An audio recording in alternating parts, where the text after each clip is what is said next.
أجمعين من أول يوم ظلمهم إلى لقاء يوم الدين. وبعد فقد قال الحكيم في محكم كتابه العظيم ومبرم خطابه الكريم قوله الحق وهو أصدق القائلين. بسم الله الرحمن الرحيم. إنا أنزلناه في ليلة القدر وما أدراك ما ليلة القدر. ليلة القدر خير من ألف شهر. صلوات اللہ صلی شہزادی کے فضائل تو نئے نہیں ہیں، مگر عنوان بالکل بھی نیا تھا اور بالکل بھی نیا ہے. شاید حیرت ہو، اور اس حیرت کو دور کرنے کے لیے کچھ سوالات ہیں اور ان کے جوابات. میں آج کی چونکہ آخری مجلس ہے، میں چاہتا ہوں کہ میں اپنی سابقہ 4 مجالس کا خلاصہ اور آج کی مجلس کے سلسلے میں اپنے اس دعویٰ پر، یعنی میرا نہیں، جس مرجع کی کتاب میرے ہاتھ میں ہے، مقامات فاطمۃ الزہرا فی الکتاب والسنہ اس کتاب کا نام ہے. نجف اشرف میں تقریباً 5 سال سے درس خارج دے رہے ہیں.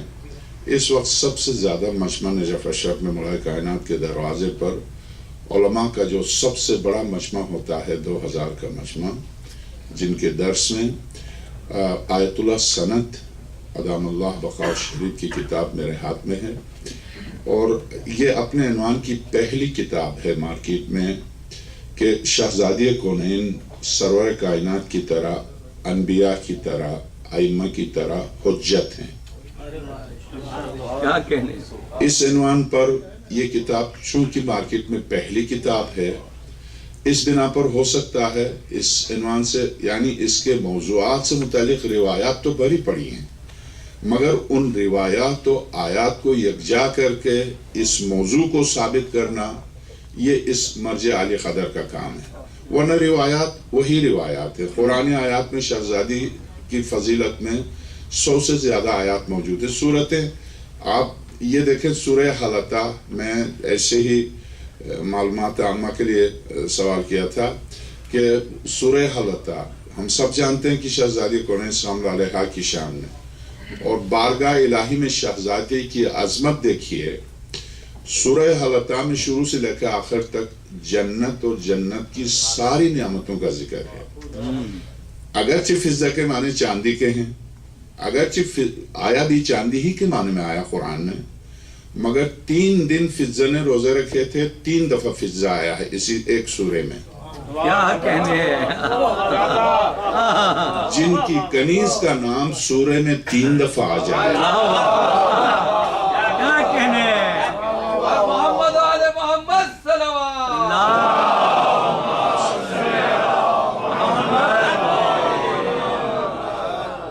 درست ہے چاند، مگر قرآن کریم صرف اس کا ہر لفظ صرف لغوی معنی میں نہیں ہے. اگر لغوی معنی ہی ہوتے ہر آیت کے تو امیر المومنین صلی اللہ علیہ کا یہ ارشاد وَلِلْقُرْآنِ بَطْنٌ وَلِلْبَطْنِ بَطْنٌ وَلِلْبَطْنِ بَطْنٌ. قرآن کا ایک باطن ہے، اس باطن کا ایک اور باطن ہے، اس باطن کا ایک اور باطن ہے، یہاں تک کہ اس کے آخری باطن تک سوائے اولیاء اللہ کے کوئی پہنچ نہیں سکتا. اسی بنا پر آپ دیکھتے ہیں کہ القرآن یفسرہ الزمان، قرآن وہ کتاب ہے جس کی تفسیر زمانہ کرے گا. مثلا اس آیت کی، میں سامنے ڈاکٹر صاحب بیٹھے ہیں جو ایئر لائن میں ہوتے تھے، آپ مجھے نہیں پتا کہاں ہیں، تو آپ جانتے ہیں کہ قرآن کریم نے اس زمانے میں یہ قرآن اترا تھا جہاں لوگ ابھی گدھے پر گھوڑے پر سوار ہونا سیکھا تھا. پہلی بار جب مکے میں ہاتھیوں کو دیکھا تو بہت سے لوگ تو بے ہوش ہو گئے تھے کہ ہاتھیوں کو دیکھا نہیں تھا. ایسے لوگ، ایسے معاشرے میں، ایسے انسانوں میں قرآن اتر کر یہ کہہ دے کہ یا معاشر الجن والانس ان استطعتم ان تنفذوا من اقطار السماوات والارض فانفذوا. اے جن و انس، اس کرۂ زمین سے نکلنا چاہو تو زمین ہی نہیں، آسمان کی بلندیوں سے بھی نکل جاؤ. فانفذوا، نکل جاؤ. لا تنفذون الا بسلطان، سورہ رحمان. مگر نہیں نکل سکتے، ان بلندیوں کو پرواز نہیں کر سکتے مگر یہ کہ بہت بڑی طاقت جمع کر کے۔ آج سائنس نے عملاً یہ ثابت کیا کہ ہاں قرآن نے 1400 سال پہلے کہا تھا تو ہم نے راستہ پایا۔ اسی طرح سے قرآن کریم نے بہت سے ایسے حقائق و معارف ہے، سورہ حدید لوہے کے سلسلے میں، لوہے کے اندر کیا کیا طاقتیں، یہ لوہے کے چھوڑیے، خود انسان کے سلسلے میں سورہ واقعہ حامیم فصلت کی آیت ہے، سنوریہم آیاتنا فی الآفاق وفی انفسہم۔ انسان ایک کائنات ہے۔ آج سائنس نے ثابت کیا کہ انسان ایک کائنات ہے۔ آج ثابت کیا، جبکہ آج سے 1400 سال پہلے امیر المومنین صلی اللہ علیہ نے فرمایا تھا اتزعم انک جرم صغیر وفیک انت والعالم الاکبر، تو اپنے آپ کو چھوٹے سے جسم کا مالک نہ سمجھ، یہ کائنات جس میں تو گھوم رہا ہے یہ تیری کائنات کے مقابلے میں عالم اصغر ہے، تو عالم اکبر ہے۔ آج اس کو آج سائنس نے ثابت کیا کہ صرف ذہنی رگوں کو زمین کے گرد دوڑایا جائے تو 3 گنا ہو جائے گا۔ تو آپ یعنی قرآن کریم نے جس زمانے میں جو کچھ کہا تھا وہ علم خود قرآن کی تشریح اور تفسیر کرتا جاتا ہے۔ اس بنا پر اگر قرآن کو بھی اس زمانے سے لے کے اب تک بہت کچھ ہم نے نہیں سمجھا تھا، تو جنہوں نے قرآن جو لے کے آئے تھے وہ قرآن ان کے علم کا ایک حصہ ہے، یہ قرآن ان کے علم کا ایک حصہ ہے۔ میں صحیفہ شہزادی پر گفتگو کر چکا ہوں کہ توریت اس میں، زبور اس میں، انجیل اس میں، قرآن اس میں، اور اس کے بعد حضرت کا یہ فرمانا ہے کہ میں نے تو صرف 2 صفحے بتائے، تیسرا صفحہ تو بتایا ہی نہیں۔ تو اس کے کیا معنی ہے؟ صحیفہ فاطمہ کے 2 صفحوں میں قرآن بھی ہے، توریت بھی ہے، انجیل بھی ہے، زبور بھی ہے۔ اس کے بعد تیسرا صفحہ ابھی معصوم نے بتایا ہی نہیں کہ تیسرے صفحے میں کیا ہے، اس کے کیا معنی ہے؟ اور میں نے عرض کیا کہ کلمات الہی کو لکھنے کے لیے سمندر روشنائی میں تبدیل ہو جائیں، درخت قلم بنے۔ قرآن کریم کی آیت حامیم سجدہ کی ہے کہ قلم بن جائیں، جن و انس لکھنے میں بیٹھ جائیں تو کلمات الہی کو نہیں لکھ۔ یہ کلمات کون سے ہیں؟ ظاہر اگر یہ کلمات قرآن کے اندر ہیں تو قرآن تو لکھا جا چکا، پھر یہ آیت غلط ہو جائے گی۔ اس کے معنی وہ کلمات وہ ہیں جن کو جن و انس مل کے نہیں لکھ سکتے۔ یہ کون سے کلمات ہیں؟ یہ کس کے پاس ہیں؟ کسی کے پاس ہیں یا نہیں ہیں؟ اس عنوان پر یہ میری زندگی کی پہلی گفتگو تھی۔ میں معذرت خواہ ہوں کسی منزل تک آپ کو نہیں پہنچا سکا، شروع کیا تھا انتہا ظاہر ہے۔ یہ ایک آپ سوال، میں چونکہ آج اپنی مجلس کے خود اس مرجع عالی قدر نے جو سوالات کیے ہیں، پہلے وہ سوالات میں آپ کی خدمت میں، آج کی میری مجلس در سے خارج ہے۔ اپنے آپ کو نجف میں تصور کر لیں یا نجف میں بیٹھے ہیں۔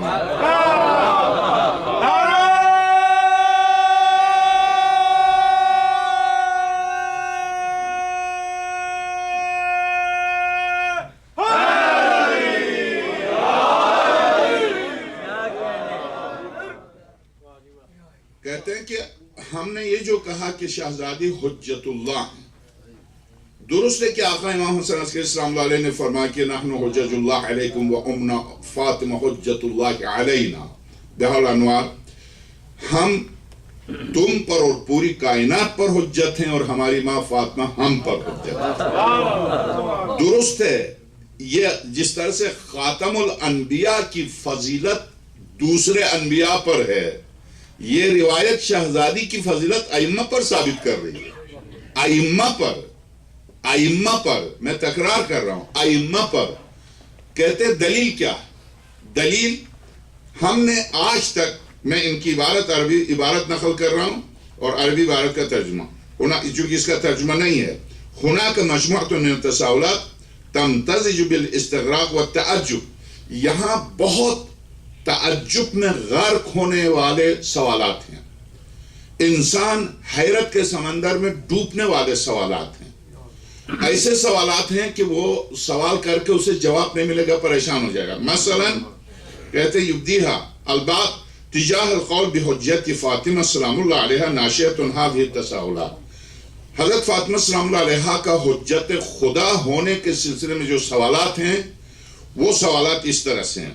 تارتاً من ان کتب المتکلمین لم تفتها كأصل آخر من اصول الاعتقادات وراء الاصول الخمسة من التوحید والعدل والنبوة الامام والقیام. اصول اعتقادات میں اب تک ہم یہ پڑھتے آئے ہیں کہ 5 اصول دین ہیں. 5 اصول دین میں توحید، عدل، نبوت، امامت اور قیامت. اب شہزادی کا ذکر امامت میں نہیں ہے چونکہ کوئی خاتون امام نہیں ہے. شہزادی کا ذکر نبوت میں نہیں آتا چونکہ وہ پیغمبر نہیں ہے. شہزادی کا ذکر عدل میں نہیں آ سکتا چونکہ وہ فعل خدا ہے، عدل صفات الہی میں سے. شہزادی کا ذکر توحید میں نہیں آتا. جب اصول دین اب تک 5 چلے آ رہے تھے تو یہ آپ 6واں اصول کہاں سے لے کر آئے؟ ہے سوال ہے؟ میں چاہتا ہوں کہ میری گفتگو سے یہاں سے مطمئن ہو کے دلیل لے کے جائیں. کوئی آپ سے پوچھے تو آپ جواب دے سکیں.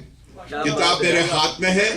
جن کے پاس فوٹو کھینچنے والا وہ کیمرہ ہے وہ بالکل کتاب کا کیمرہ فوٹو لے لیں اور ہر ایک کو دکھا سکتے. چونکہ اپنے عنوان پر پہلی مجالس ہیں، اس بنا پر خود آغا کہتے ہیں کہ اس کے اندر بہت ڈیپ میں سوالات ہیں. ان میں سے ایک اہم سوال یہ، آج تک شروع سے لے کر آج تک مکتبہ اہل البیت میں اصول دین 5 ہیں. دوسرے اہل اسلام کے ہاں اصول دین 3 ہیں. تو اصول دین جب 5 ہے تو 5 اصول دین میں شہزادی آتی نہیں ہے. اگر حجت خدا ہے تو حجت خدا یا تو امام ہوتا ہے یا نبی ہوتا ہے یا رسول ہوتا ہے. قرآن کریم اور دیگر دلائل کے ذریعے ان میں شہزادی نہیں ہے. تو آپ کس بنا پر شہزادی کونین کو حجت اللہ قرار دیتے ہیں؟ کس بنا پر؟ درست ہے سوال؟ درست ہے. اچھا ایک سوال. دوسرا سوال میں سوالات کرتا ہوں اس کے بعد آپ غور کیجئے گا. اخرى ان الحجیت التي بحثها المتکلم اما هي النبوة او الرسالة او الامامة. اصول دین میں تو شہزادی آئی نہیں. رہا حجیت کے سلسلے میں بارگاہ الہی تک بشریت کی ہدایت قاطع دلیل کے ساتھ ہدایت کر کے در توحید تک پہنچانا، اس میں 3 ہی شخصیات ہیں، یا نبی ہے یا رسول ہے یا امام ہے. ان میں بھی شہزادی نہیں آتی ہے. تو اس بنا پر حجیت میں کس طرح سے آپ لا سکتے ہیں؟ اخرى ان الحجیہ التي بحث المتکلمون، جو اہل کلام نے بحث کی ہے، اما ہی النبوہ، یا تو وہ نبوت ہے، او رسالہ یا وہ رسالہ ہے، او الامام یا وہ امامت ہے. ولیس وراء هذه الاقسام الثلاثہ قسم آخر للحجیہ. ان 3 کے علاوہ کوئی اور حجیت اب تک ہمیں نہیں معلوم. تو آپ یہ نئی حجیت کہاں سے لے کر آ رہے ہیں؟ درست ہے. دوسرا سوال، بجائے اس کے کہ کوئی اور آپ سے سوال کریں، ہاں آپ آئے دن نئی چیزیں لے کر آ رہے ہیں. تو بالکل وہی سوالات جو آپ سے باہر ہوں گے وہی سوالات آقا نے منبر پر کیے ہیں اور مدلل جواب دیا. سوال نمبر 3، ما هو الاثر التشریعی الذي يترتب على القول بحجیتها علیہ السلام. شریعت میں اگر ہم حجیت نہیں مانتے شہزادی کونین سلام اللہ علیہ کو تو کیا اثر مرتب ہوگا؟ اگر شہزادی کو حجیت مانتے ہیں تو کیا اثر مرتب ہوگا؟ درست. 3. چوتھا سوال، آقا کا چوتھا سوال، والرابع ان الائمہ ہم 12. ائمہ کی تعداد بالکل اس میں ایک اضافہ یا کم نہیں کر سکتے، 12. قرآن کریم کی روح سے بھی 12. نقبہ بنی اسرائیل 12 تھے. حضرت عیسیٰ کے، حضرت موسیٰ کے 12 تھے. سرور کائنات کا وہ ارشاد پہلے آپ سن چکے ہیں، ہر پیغمبر کے نائب 12 تھے. تو سرور کائنات کے نائب بھی 12 ہیں. تو اگر حضرت شہزادی کونین سلام اللہ علیہ کو حجت مانتے ہیں تو 13 ہوتے ہیں. یہ آپ کہاں سے لے کر آئے؟ اس بنا پر آپ اس کا کیا جواب دیں گے؟ درست؟ صحیح ہے؟ خیر. اب آپ 4، یہ اصل بنیادی یہ 4 سوالات ہیں. یہ 4 بنیادی سوالات ہیں. ان سوالات میں سب سے اہم ترین سوال پہلا سوال ہے. پہلا سوال یہ کہ اب تک اصول دین 5 تھے اور 5 اصول دین میں شہزادی نہ نبوت میں آتی ہے، نہ امامت میں آتی ہے، نہ قیامت میں آتی ہے، نہ عدل میں آتی ہے، نہ توحید میں آتی ہے. شہزادی جب شہزادی کو آپ حجت مانیں گے تو وہ صنف نازک کی نمائندگی کرتی ہیں. صنف نازک کی نمائندگی کے لیے قرآن کریم سے کیا ثابت ہے کہ صنف نازک کے لیے پروردگار عالم نے کسی اور کو بھی حجت قرار دیا ہے؟ اگر دیا ہے تو یہ اصول دین 5 کیوں ہیں؟ کیا واقعاً اصول دین 5 ہے؟ تو اب آغا کے دلائل میں سے بہترین دلیل اصول دین 5.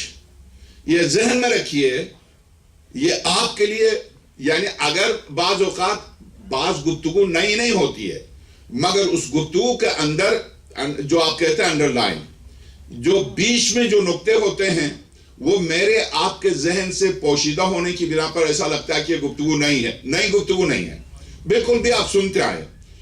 بہت سی ایسی چیزیں ہیں جن کو ہم ذہن میں رکھتے ہیں مگر اس پر توجہ نہیں دیتے ہیں.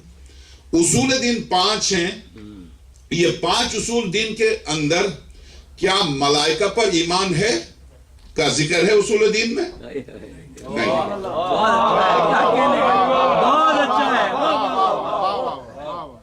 ان 5 اصول دین میں کیا کتب آسمانی پر ایمان کا ذکر ہے؟ نہیں ہے. درست. دو اصل تو یہاں آگے جن پر اعتقاد صرف دین کا حصہ نہیں بلکہ نبوت کا حصہ ہے. ابھی میں آپ کی خدمت میں پیش کیے دیتا ہوں. اس کا پہلا جواب میں آگاہی کی عبارت عرض کرتا ہوں. انما یشاہد من تبویب الخماسی لاصول العقیدہ، یہ جو 5 ابواب میں تقسیم کیا گیا ہے اصول 5 کو، 5 اصول دین کو، اصل اس کی وجہ ہے اصول العقیدہ الذی اعتمدہ المتکلمون لیس حصرا شرعیا. ایسا نہیں ہے، یہ مشہور یہ آسانی کے لیے پورے دین کا خلاصہ کر کے آپ کو 5 بتایا ہے آپ کی یادآوری کے لیے، ورنہ اصول دین 5 نہیں ہیں. مثلا خدا، توحید. توحید کی کیا معنی بولے تو؟ ایک خدا. اس ایک خدا کے ساتھ اس کے توحید کے بعد کیا ہے؟ عدل. عدل کیا الگ سے ایک ذات ہے یا ذات کی ایک صفت ہے؟ صفت ہے. جب عدل صفت ہے تو اس کو اصول دین میں قرار دے کر علم کو کیوں نہیں قرار دیتے آپ؟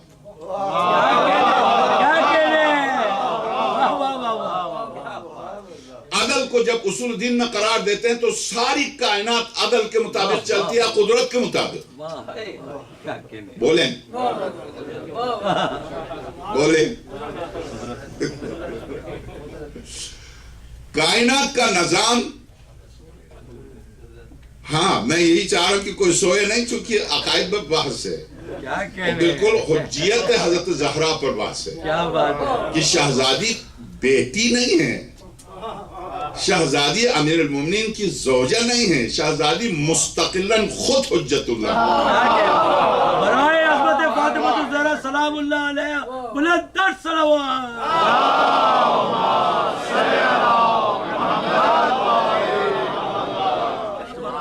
شہزادی حجت اللہ ہیں.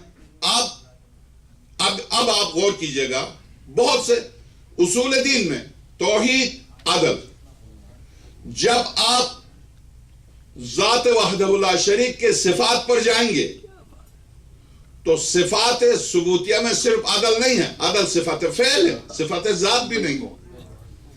عدل صفت فعل ہے، صفت ذات نہیں ہے. صفت ذات کیا ہے؟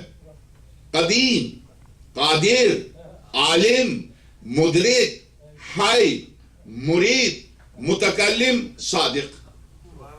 یہ 8 صفات ثبوتیہ ہیں جو عین ذات ہے.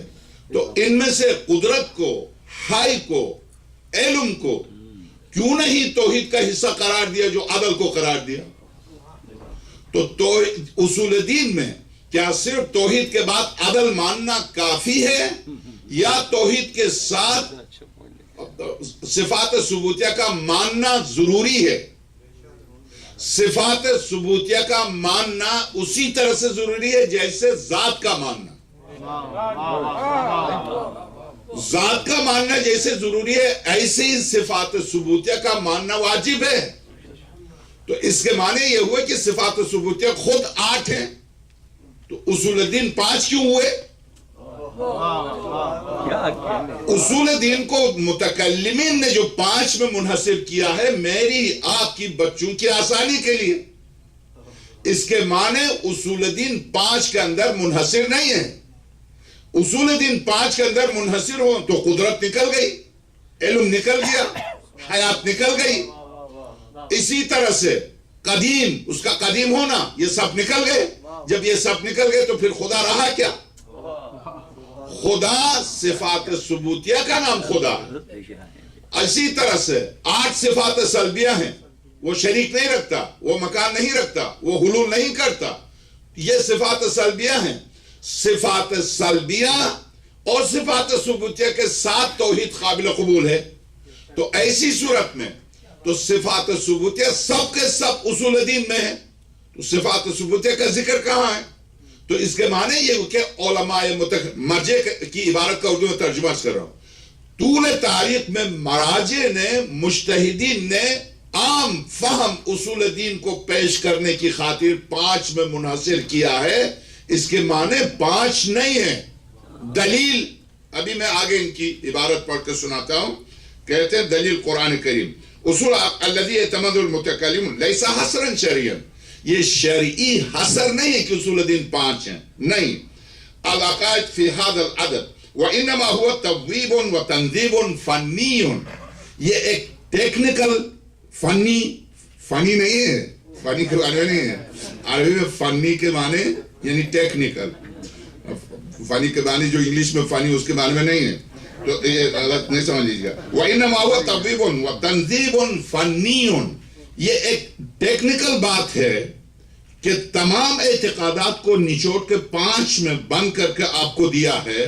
اس کے معنی یہ نہیں کہ اصول دین 5 ہیں بس، اس سے باہر نہیں۔ آئیے آگے کہتے ہیں کہ للباحث ومسائل العقیدہ من قبل المتکلمین المتاخرین وإلا فعلام الطائفہ نظیر الشیخ الکلینی والشیخ الصدوق وشیوخہما، شیخ کلینی اصول کافی کے مصنف، شیخ صدوق من لا یعز الفقیہ اور تہذیب کے مصنف، ہماری 3 کتابوں کے، استفسار کے مصنف شیخ توسی ہیں رضوان اللہ تعالی علیہ۔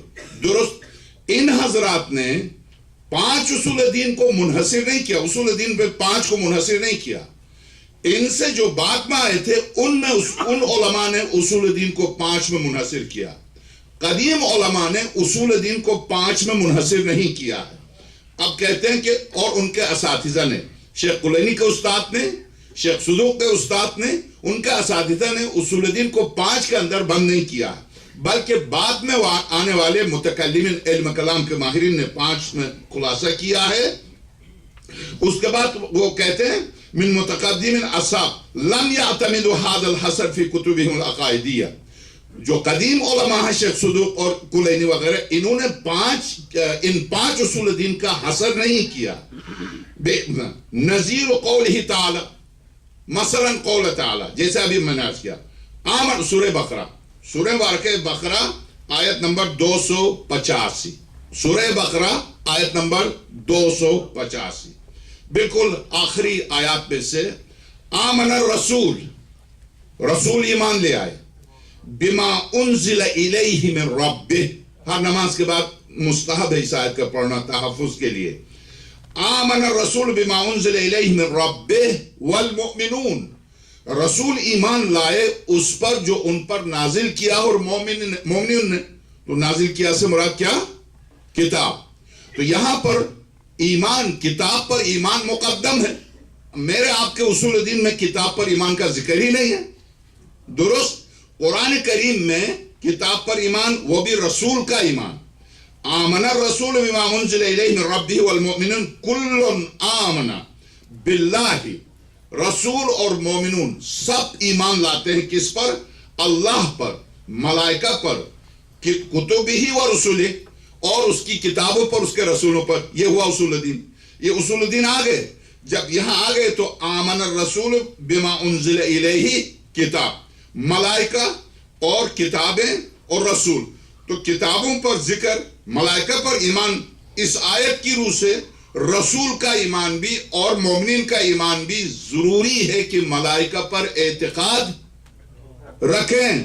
اصول دین میں ملائکہ کا ذکر نہیں ہے، تو اس کے معنی کہ اصول دین جو 5 میری آپ کی آسانی کے لیے دیے ہیں، اعتقادات کا انحصار ان 5 میں نہیں ہے. اگر توحید پر ایمان رکھے، قرآن پر ایمان رکھے اور ملائکہ پر ایمان نہ رکھے تو ناقص ہے، ایمان ناقص ہے. درست اگر خدا پر ایمان رکھتا مگر قرآن پر نہیں رکھتا تو ایمان ہے ہی نہیں. میرے آپ کے پاس خدا تک پہنچنے کے لیے وسیلہ یہی قرآن کریم ہے، اور اگر قرآن کریم کو مانے ہاں کتاب ہے مگر سرور کائنات کو اگرچہ اب خلاف عقل ہے، سرور کائنات کو نہ مانے تو قرآن کا ماننا ہی بے معنی، چونکہ پیغمبر کی طرف سے قرآن ہم تک ملا. درست. تو اس کے معنی یہ ہوئے کہ کتب پر ایمان، ملائکہ پر ایمان، 5 اصول دین میں ان کا کوئی ذکر نہیں ہے. جبکہ یہ آیت صرف کیا یہاں ہے؟ نہیں، یہ آیت اس عنوان سے کم قرآن کریم میں 30 سے 40 جگہ آئی ہے. یہ تو مثال کے طور پر ایک جگہ بتایا. یہ آیت ملائکہ پر ایمان. مثلا اب آئیے، اب جب حضرت شہزادی کونین کی اصل حجیت پر دلیل میں لاکھ اپنی طرف سے آیات پیش کروں، اپنی طرف سے عقلی دلائل پیش کروں، اس کی کوئی بنیاد و اساس نہیں. اساس تب ہوگی جب میں خود سرور کائنات سے شہزادی کی حجیت کو ثابت کروں. سرور کائنات صلی اللہ علیہ وسلم کی زبان مبارک سے حجیت فاطمہ کو ثابت کروں. درست. تو ایسی صورت میں ایک دلیل تو اصول دین میں 5 میں منحصر نہیں، یہ تو آپ سمجھ گئے. درست ہے؟ درست ہے؟ سمجھ گئے. چونکہ 5 اصول دین میں آپ کو پتا ہے کہ اصول دین میں نہ تو صفات ثبوتیہ کا کوئی ذکر ہے، نہ صفات سلبیہ کا ذکر ہے، نہ ملائکہ پر ایمان کا ذکر ہے، نہ کتابوں پر ایمان کا ذکر ہے. جبکہ قرآن کریم کی روح سے ملائکہ پر، کتابوں پر ایمان یعنی اصول اعتقادات میں سے ٹھیک ایک.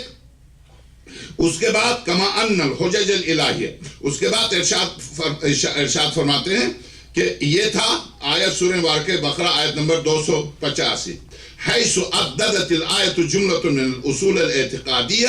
اس آیت نے بہت سے اعتقادی مسائل کو سامنے رکھا. تزید علی الاصول الخمسہ، اس آیت میں جو اعتقادات آئے ہیں وہ 5 کے اوپر اضافہ ہے. ملائکہ پر اور کتابوں پر ایمان اضافہ ہے. المعہودۃ فی الکتب الکلامیہ کما ان الحجج الالہیہ لا تنحصر فی النبوۃ والرسالہ والامامہ. اسی طرح سے، بس اسی طرح سے جس طرح سے اصول دین 5 اصول میں منحصر نہیں، سہولت کے لیے میری آپ کی نسل انسانی کی سہولت کے لیے 5 اصول دین بتائے ہیں. ان اصول دین کے مزید جو اصول نکلتے ہیں خود پڑھنے والا ان کو پڑھائے. تو اسی طرح سے حجیت کا تعلق، حجت ہونے کا تعلق صرف امامت و نبوت و رسالت سے نہیں. کیسے؟ قرآن کریم قوم صالح سے کہتا ہے، قوم صالح سے کہتا ہم نے حجت کے طور پر صالح کو اونٹنی دی. حیرت کی بات نہیں کہ صالح پیغمبر کی اونٹنی تو حجت ہو.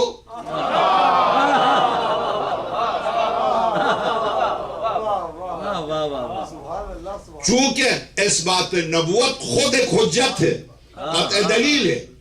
اس بات نبوت حضرت صالح پیغمبر کے لیے ان کی نبوت کے ثبوت کے لیے اونٹنی کو دیا.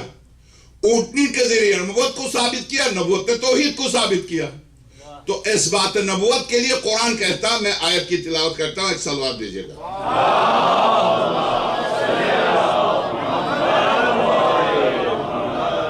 اس حضرت صالح پیغمبر کی گفتگو سے پہلے ارشاد ہوتا ہے وَإِذْ قَالَتِ كَمَا أَنَّ الْحُجَجُ الْإِلَٰهِيَ لَا تَنْحَصِرُ فِي النُّبُوَّةِ وَالرِّسَالَةِ وَالْإِمَامَةِ.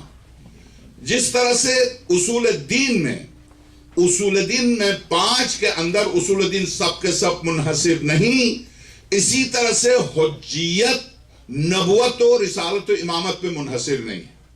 حجیت جیسا کہ شروع میں پہلی مجلس میں عرض کر چکا ہوں، اب میں اس کو دہرانا نہیں چاہتا ہوں. حجیت کسے کہتے ہیں، اس کی تعریف کیا تھی. حضرت شہزادی کون اسلام اللہ علیہ حجت اللہ ہے، امام حسن عسکری اسلام اللہ علیہ کے ارشاد کے مطابق اگر حجت اللہ ہیں تو حجت اللہ کی معرفت اسی طرح سے واجب ہے جس طرح سے نبوت کی معرفت، جس طرح سے امامت کی معرفت۔ تو زور حجت اللہ ہونے کے ثبوت کے اوپر ہے، یہ ثابت ہو جائے قرآن و سنت سے کہ شہزادی کونین حجت اللہ ہیں تو خود بخود یہ ثابت ہوگا کہ ان کی معرفت عین دین ہے، اور ان کی عدم معرفت نبوت کی عدم معرفت کی طرح ہے، امامت کی عدم معرفت کی طرح ہے۔ تو اس صورت میں کہتے ہیں کہ ہم دوسری دلیل، میں نے پہلی جو دوسری دلیل تھی اس کو میں نے تیسری دلیل کو پہلے پیش کیا اور دوسری دلیل کو مؤخر کیا، معذرت خواہ ہوں۔ دوسری دلیل خود خاتون کے سلسلے میں قرآن کریم کا ارشاد ہوتا ہے وَإِذْ قَالَتِ الْمَلَائِكَةُ يَا مَرْيَمْ، یہ جب ملائکہ نے کہا میرے حبیب، سورہ مبارکہ آل عمران آیت نمبر 42 ارشاد ہوتا ہے یا مریم ان اللہ اصطفاک وطہرک واصطفاک علی نساء العالمین۔ میرے حبیب یاد ہے وہ وقت جب ملائکہ نے آ کے مریم سے کہا اے مریم خدا نے تجھے چنا، پاک کیا اور پھر چنا، اور کیسے؟ تمام عالمین کی خواتین پر۔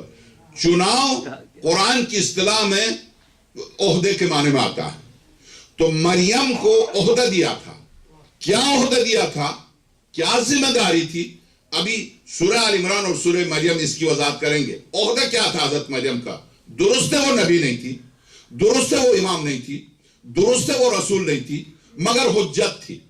حجت اس بنا پر تھی کہ قرآن کریم یہاں جو ارشاد فرما رہا ہے کہ ہم نے مریم سے گفتگو کی، اور آگے سورہ آل عمران اور سورہ مریم میں ارشاد ہوتا ہے اے مریم، تیسری اور چوتھی آیت کی بھی تلاوت کرو، ایک صلوات بھیجے گا۔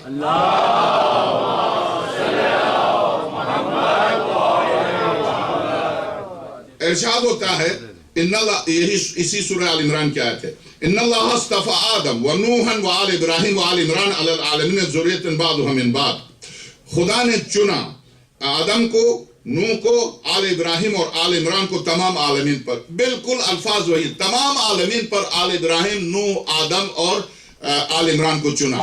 تو جو چناؤ کی لفظ ان انبیاء کے لیے آئی ہے وہی چناؤ کی لفظ حضرت مریم کے لیے آئی۔ تو اس چناؤ کی لفظ سے جب آپ ثابت کرتے ہیں انبیاء کی نبوت، تو اس چناؤ کے لفظ سے کیسے ثابت نہیں کر سکتے؟ لفظ استفاء وہی لفظ آیا ہے، اس لفظ سے مریم کے لیے کیسے ثابت نہیں کر سکتے؟ درست ہے کہ سورہ نحل اور سورہ انبیاء نے کہا ہم نے نبی مرد بھیجے ہیں، اس آیت کی بنیاد پر ہم کسی خاتون کو نبی نہیں مان سکتے، مگر نبی نہ ماننے کے معنی یہ نہیں ہے کہ در الہی تک پہنچانے کے لیے دلیل سوائے نبوت و امامت و رسالت کے کوئی اور دلیل نہیں۔ اگر صالح پیغمبر کی اونٹنی در توحید تک پہنچانے کے لیے دلیل بن کر حجت کہلاتی ہے، تو ایسی صورت پہ مریم کو تو چن لیا، اب چنا بھی کیسے؟ غور کیجئے گا قرآن کریم کی آیات، ارشاد ہوتا ہے وَقَدْ أَخْبَرَ أَيْضًا تحدیث جبریل لہا فی قولہ تعالی۔ اب حضرت مریم سے فَأَرْسَلْنَا إِلَيْهَا رُوحَنَا، ہم نے اپنی روح بھیجی، الیہا مریم کی طرف، روحنا اپنی روح بھیجی، عام روح نہیں، اپنی روح بھیجی مریم کی، روحنا فتمثل لہا بشرا سویا، ہماری روح مریم کے سامنے جا کر ایک بالکل ٹھیک انسان کی طرح مجسم ہو گئی، فتمثل لہا بشرا سویا، وہ ہماری روح مریم کے سامنے جا کر بشر کی صورت اختیار کر لیا، بشر کی صورت اختیار کر لی، بشرا سویا۔ قالت انی اعوذ بالرحمن منک ان کنت تقیا، مریم نے دیکھ کے کہا، اکیلی تھی، دیکھ کے کہا اگر تو با تقوی ہے تو میں تیرے شر سے خدا کی پناہ مانگتی ہوں، یہ تنہائی میں تو میرے پاس کیسے آیا، کیوں آیا؟ تو قال انما انا رسول ربک، اس نے کہا میں تیرے پروردگار کا رسول ہوں۔ کیوں آئے ہو؟ لِأَحَبَ لَكَ غُلَامًا زَكِيًّا، مریم تجھے ایک معصوم، ایک پاک و پاکیزہ زکیہ، ایک پاک و پاکیزہ بچہ دینے کے لیے آیا ہوں، لڑکا دوں گا۔ تو مریم نے کہا انا علی، کیسے تو مجھے بچہ دے سکتا؟ وَلَمْ يَمْسَسْنِ بَشَرًا وَلَمْ أَكُ بَغِيًّا، نہ مجھے کسی بشر نے چھوا ہے نہ میں کوئی باغی ہوں، نہ میں نے نعوذ باللہ خدا کے احکام کے خلاف کوئی کام کیا، مجھے تو کیسے بچہ دے سکتا؟ تو کہا کذالک، بس ہم نے چاہا کہ ہم تجھے بچہ دیں.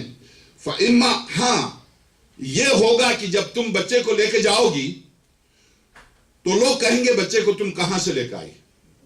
فَإِمَّا تَرِيَنِّ مِنَ الْبَشَرِ أَحَدًا، اگر تم بچہ پیدا ہونے کے بعد کسی انسان کو دیکھو کہ وہ تجھ سے کہے گا تم پاک و پاکیزہ بطول، اور تم یہ بچہ کہاں سے لے کے آئے، قولی، ان سے کہہ دو میں اپنے پروردگار کی خاطر میں نے روزہ رکھا. یہی سے پتہ چلتا ہے کہ انبیاء کی مائیں بچہ پیدا ہونے کے ساتھ بھی روزہ رکھتی ہیں. کیا کہنے ہیں. عام خاتون 10 دن تک روزہ رکھ نہیں سکتی، نجس ہوتی ہیں.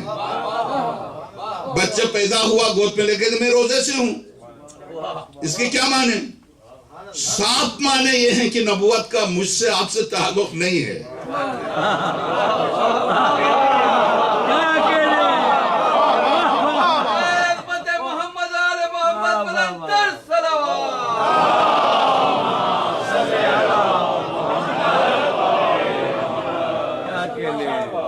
فَأَشَارَتْ إِلَيْهِ، جب لے کے گئی گود میں کہا قَالُوا اَنَّا لَكِ هَذَا، سورہ مریم، کہاں سے لے گئے؟ مَا كَانَ أَبُوكِ أَسْوَأَ إِمْرًا وَمَا كَانَتْ أُمُّكِ بَغِيًّا، تیری ماں باغی نہیں تھی، تیرا باپ برا نہیں تھا، تیرا خاندان اچھا تھا. یہودیوں کا بھرپور انداز میں یہ کہنا اعتماد کے ساتھ تیرا باپ اچھا، تیری ماں اچھی، تیرا خاندان اچھا، ان کی گواہی بتا رہے کہ نبی کا پورا خاندان معصوم ہوگا.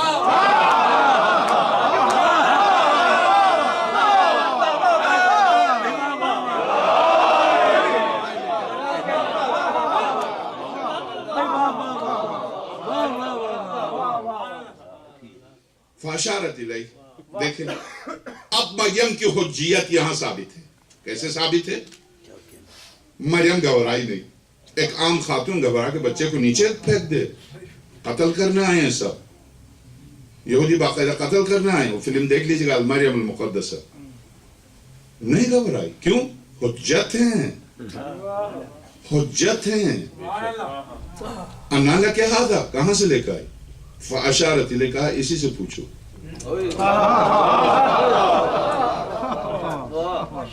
اسی سے پوچھو. تو کہا کیف نکلم من کان فی المہد صبیا، مذاق اڑاتے ہو تم، اتنا برا کام کر کے تم آئی ہو اور تم اشارہ کرتے ہو بچے کی طرف. ایک تو یہ اور یہ اس کے اوپر یہ مذاق ہمارے ساتھ. کیف نکلم من کان فی المہد صبیا، گود میں ہو تو جواب نہیں دے رہی ہے، اشارہ کر رہی ہے، ہمارا مذاق اڑا رہی ہے. مریم کی ذمہ داری ختم، حجت نے حجت تمام کر دی.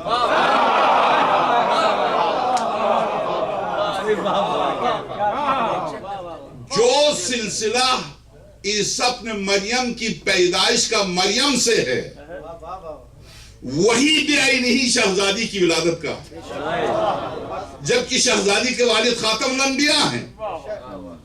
مگر شہزادی کی ولادت کس طرح سے ہوئی ہے میں اس پر گفتگو کر چکا ہوں، میں اس پر تفصیل سے گفتگو کر چکا ہوں. شہزادی کی ولادت کیسے ہوئی ہے؟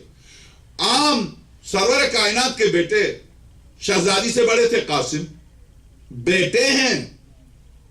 ہم کیوں نہیں کہتے وہ حجت ہیں؟ نہیں ہیں. رسول کے بیٹے ضرور ہیں، حجت نہیں ہیں. ہم کیوں نہیں کہتے ماریہ سے پیدا ہوئے تھے مدینے میں، طاہر یا طیب؟ ہم کیوں نہیں کہتے حجت نہیں ہیں؟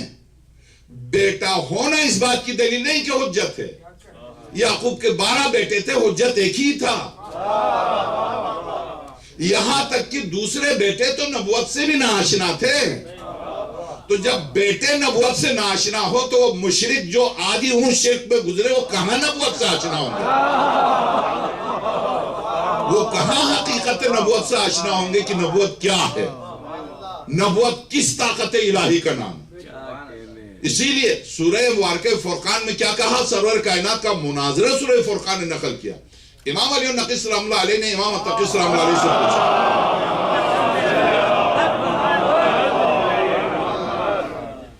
صحابہ کیا سرور کائنات مناظرہ کرتے تھے؟ تو امام محمد تقی صلی اللہ علیہ نے فرمایا ہاں میری جان، سورہ فرقان پیغمبر کے مناظرہ ہے، وہ پورا مشرکین کے ساتھ پیغمبر خدا کا مناظرہ ہے.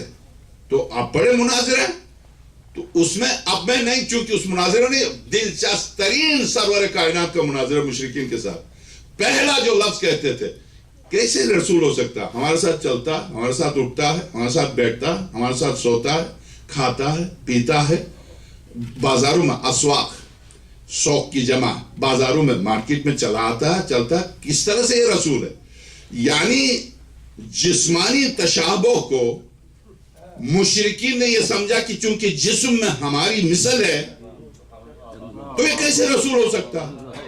عالم غیب کا نمائندہ، عالم ملکوت کا نمائندہ کیسے ہو سکتا ہے ہماری طرح چلنے پھرنے والا؟ تو یاد رکھیے، جسم اگرچہ خود سرور کائنات کا جسم بھی میرا آپ کا جسم نہیں ہے، وہ میرا آپ کا جسم ہوتا تو ہر جسم کا سایہ ہوتا، اس کا بھی سایہ ہوتا. اس جسم کا سایہ نہ ہونا خود اس بات کی دلیل ہے کہ وہ جسم میرا آپ کے جسم کی طرح نہیں ہے. یہ تو مسلمان متفق ہیں اس بات پر کہ خاتم الانبیاء کا سایہ نہیں ہوتا تھا، اس میں تو کسی کو اختلاف نہیں. اے بندے خدا، جب تو کہتا سایہ نہیں تھا تو پھر کیسے کہتا مجھ جیسا ہے؟ عجیب بے خوفی ہے، عجیب بے خوفی ہے. کہتے پیغمبر خدا کا سایہ نہیں تھا. میں ابھی ایلے کا واقعہ ہے، میں نام بھی لیتا ہوں، کوئی حرج نہیں چونکہ انہوں نے منع نہیں کیا. اہل حدیث میں سے ہیں، وہ حضرت ابو طالب صلی اللہ علیہ پر کتاب لکھا،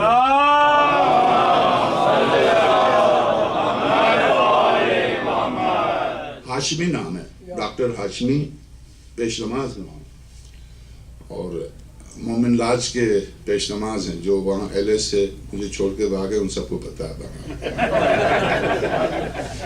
تو اچھا، اتنے کٹر وہابی کہ وہ 12 ربیع الاول کی محافل میں جہاں ہوتا تھا وہ نہیں آتے تھے، وہ ان کو نہیں لائے. تو ابھی 2 ہفتے پہلے انہوں نے مجھے فون کیا، ایک مومن سے انہوں نے کہا مجھے بہت بڑے عالم سے بات کرنی ہے. تو انہوں نے کہا ایک عالم ہے، ان سے بات کرنے بہرحال انہوں نے مجھے فون کیا. مجھے حیرت ہوئی کہ یہ doctor Hashmi P H D ہیں، شیخ و شیوخ رہ چکے ہیں فیصل آباد میں، لاہور میں، اور پتہ نہیں کیا کیا کن کن جامعات میں فیصلے رہ چکے ہیں. لاس اینجلس میں یو سی ایل اے سے انہوں نے پی ایچ ڈی کیا، اور پڑھے لکھا آدمی، اس میں کوئی شک نہیں ہے. تو میں نے عرض کیا پی ایچ ڈی کرنے کے بعد مکتبہ اہل بیت سمجھ میں آتا.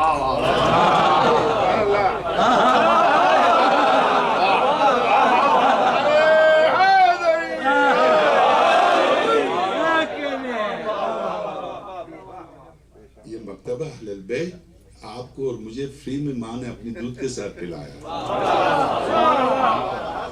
پی ایچ ڈی کر کے. تو انہوں نے یو سی ایل اے سے پی ایچ ڈی کیا، مجھے فون کیا. یقیناً انٹرنیٹ پر جا رہے وہ سنیں گے، اور میں چاہتا ہوں وہ سنیں، اور سنیں گے تو خوش ہو جائیں گے، ان کے فضائل ہیں، مصائب تو تو انہوں نے فون زندہ ہیں ماشاءاللہ سے، تو آپ میں سے کوئی بھی فون کر کے پوچھ سکتا ہے. ہاشمی بہت مشہور ہے وہاں. تو فون کر کے کہا کہ علامہ صاحب، جو انہوں نے لفظ کہا، میں جس طرح سے میرے عزیز محترم اشار نے خواہ اب میری جیب میں کچھ تھا بھی نہیں جو ان کی خدمت میں پیش کیا. سرور کائنات اور ائمہ کی بارگاہ میں جب اس طرح سے ہدیہ پیش کرو جنت ملے گا. مولوی کیا دے رہا تمہیں؟ مولوی کے فضائل بیان کرتے ہو، پھر ایک دن ایک ہی مصرے سے گرا بھی دو گے باہر آ.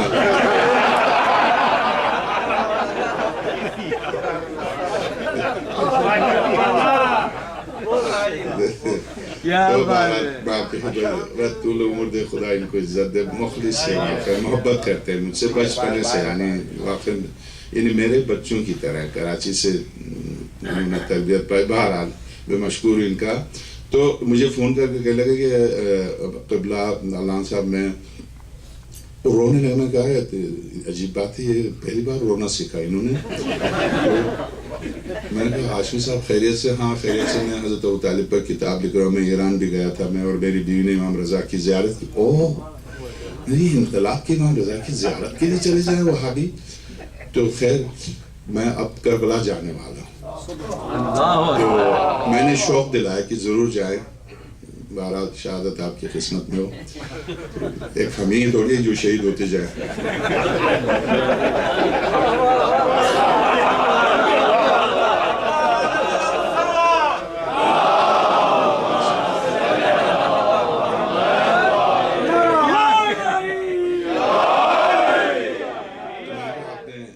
ڈاکٹر صاحب کیوں زحمت کی ہے؟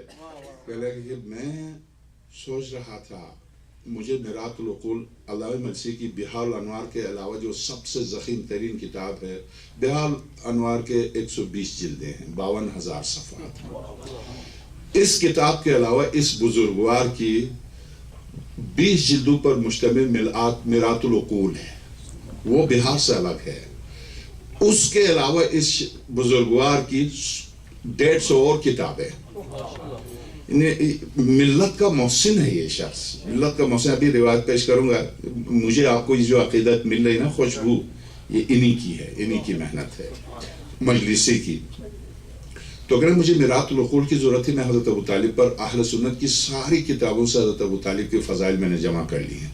میں نے کہا میں آپ کو 1,500 کتابیں ابھی لکھوا سکتا ہوں، آپ لکھنا چاہیں لکھ لیں۔ اس میں حضرت ابو طالب کے سلسلے میں جو کتابیں میرے پاس 6-7 کتابیں، جن میں سے 4-5 سنیوں کی ہیں اور باقی شیعوں کی ہیں، تو آپ لکھ لیں۔ انہوں نے کہا نہیں، میں ایران بھی گیا تھا اور امام رضا کی لائبریری جیسے نام لیا تو میں سمجھ گیا کہ اصل مرکز پہنچ چکا ہے، کیونکہ امام رضا سلام اللہ علیہ کی لائبریری کائنات کی سب سے بڑی لائبریری ہے، جس میں تقریباً 5 سے 6 ملین کتابیں، تو دنیا کی سب سے بڑی لائبریری ہے۔ اور اس میں حضرت نوح کے زمانے کے نسخے ہیں، یہ آپ ذہن میں رکھیں، حضرت نوح کے زمانے کے نسخے ہیں، جمشید اول کے زمانے کے نسخے ہیں، تو اس میں ہو کا آئے۔ اور پھر ایرانی جب کسی کو پکڑتے ہیں تو خوب پکڑتے ہیں، تو کہہ رہے ہیں کہ جب ان کو پتہ چلا کہ میں اہل حدیث میں ہوں، تو جو پورا ڈائریکٹر تھا لائبریری کا وہ دوڑ کے آ گیا، تو آئیے اپنے ٹیبل پہ بٹھایا، چائے پلائے، وہ فوراً پھر قبضے میں لیتے ہیں، تو چائے پلائے اور بہت احترام کیا، خود گھومے، اور وہ کتابیں جو کسی کو نہیں دکھاتے تھے وہ مجھے دکھائی۔ میں نے کہا انہوں نے ٹھیک کام کیا، انہوں نے اپنا کام کیا۔ تو وہاں سے میں لے کے آیا، مگر کچھ مجھے بس ایک بات کرنی تھی۔ میں نے کہا بول کیا ڈاکٹر صاحب، کیا کوئی اور مدد کی ضرورت ہے؟ نہیں، بس آپ کی دعا سے سب ہو گیا ہے۔ میں فریاد کر رہا تھا بارگاہ الہی میں،